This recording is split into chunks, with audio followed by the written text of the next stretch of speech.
Herbert Spencer nació el 27 de abril de 1820 en Derby, Inglaterra, Reino Unido, y murió el 8 de diciembre de 1903 en Brighton, Inglaterra, Reino Unido. Fue un sociólogo, filósofo, psicólogo, antropólogo y naturalista. Siguió los movimientos del liberalismo, utilitarismo, evolucionismo y positivismo. Sus obras más notables fueron el darwinismo social y la supervivencia del más apto. Maximilian Karl Emil Weber nació el 21 de abril de 1864 en Erfurt, Confederación Germánica. Su fallecimiento fue el 14 de junio de 1920 a sus 56 años en Múnich, República de Weimar, por causa de una neumonía y una gran gripe. Fue un gran filósofo economista, jurista, historiador, politólogo y sociólogo alemán, considerado uno de los fundadores del estudio moderno de la sociología y la administración pública. Se consideró el padre de la sociología moderna. Estableció que la sociología y la historia eran dos empresas convergentes. Su movimiento principal es el antipositivismo y sus obras más notables son La ética protestante y el espíritu del capitalismo y La economía y sociedad. Émile Durkheim nació el 15 de abril de 1858 en Francia y murió el 15 de noviembre de 1917 en París. Fue un sociólogo y filósofo francés. Estableció formalmente la sociología como disciplina académica. Es considerado uno de los padres fundadores de dicha ciencia. Durkheim creó el primer departamento de sociología en la Universidad de Burdeos. Sus principales obras fueron la división del trabajo social, las reglas del método sociológico, el suicidio y la educación moral.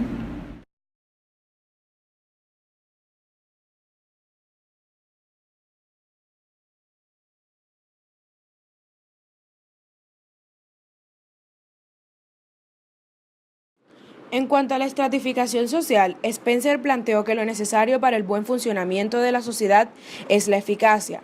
El motor de la sociedad es la lucha por la existencia y la supervivencia de los mejores dotados. Este motor opera a través de la competencia y la adaptación al medio. No son necesarias las diferenciaciones económicas, sino las diferenciaciones por capacidad de cumplir con el rol establecido en la sociedad, capacidad de supervivencia y capacidad de adaptación. Esto lo llamó supervivencia del más apto. Para Spencer es natural que la sociedad tenga una estructura compleja, además de diferenciar y especializar las funciones de los individuos. También es natural la tendencia a la individualización, aun cuando esto signifique la desaparición del organismo social general, ya que decía que los individuos eran libres y actuaban según su propia conciencia e interés. En cuanto al rol del Estado en la organización de la sociedad, consideraba que éste no debía intervenir en el proceso natural de la evolución social, que éste solo se debe encargar del cumplimiento de los contratos y el derecho de propiedad.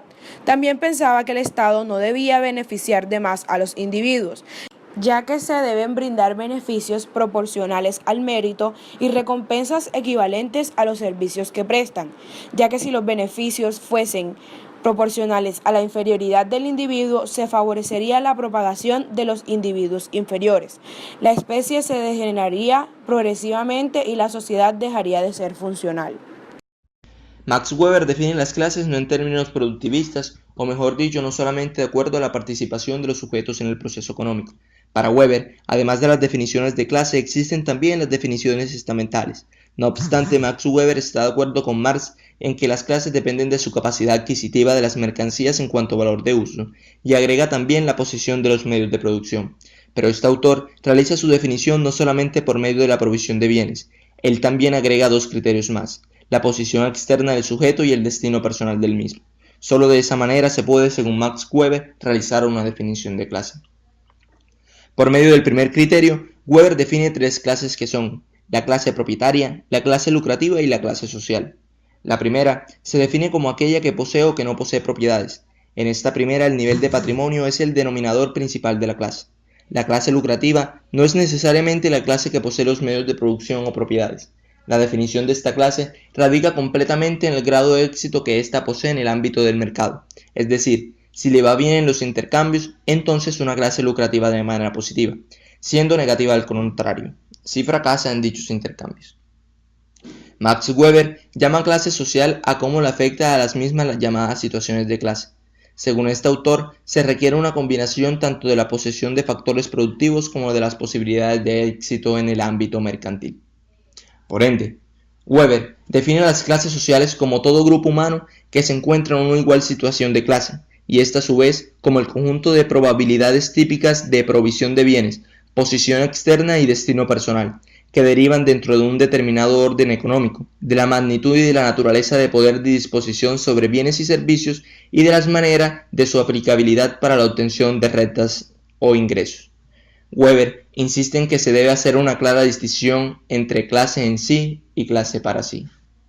En cuanto a la estratificación social, Durkheim considera que las sociedades le conceden más valor a unas cosas que a otras, donde todas las instituciones de la sociedad son colocadas en una escala jerárquica: la ley, la religión, la familia y el trabajo. Dice que para sostener que la desigualdad social es el medio a través del cual la sociedad se asegura que las labores más importantes para su propia supervivencia sean ejecutadas por las personas más calificadas y por consecuencia se hacen acreedoras a los mayores privilegios que recuerdan la misma. La raíz de la desigualdad social está en la desigual distribución de la riqueza, el poder y las oportunidades, y en el hecho de quienes controlan esta desigualdad, ya que son capaces de garantizar la reproducción de este orden social que les beneficia solamente a ellos. Argumenta también que el control sobre los medios de producción básicos de una sociedad le da a un pequeño grupo de personas la capacidad de controlar el poder económico, político e ideológico de una sociedad determinada.